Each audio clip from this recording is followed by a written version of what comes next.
כאילו, סליחה, אני וחברה שלי נמנם עשינו סרטון יוטיוב. אתם רואים, אתם מצלמים אותי שכתוב מעליי זילם, כי קוראים לי זילם ברובלוקס בטעות, שיניתי את השם בטעות. אז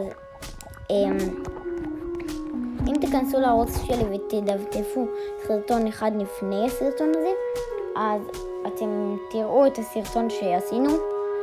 אבל אני וחברה שלי נמנם, אני קורא לה נמנם, וקוראים לי דלב, כמו שאתם יודעים, כמו שאולי אתם גם לא יודעים.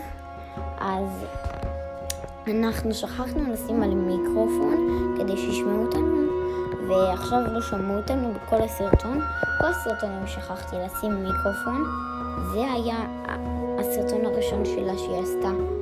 הסרטון במשחק הזה, גם בכללי היא אף פעם לא שיחקה במשחק הזה, זה היה הפעם הראשונה של חברה שלי, נמנם. אז הפעם עשיתי מיקרופון כדי להגיד לכם ששכחתי לעשות מיקרופון.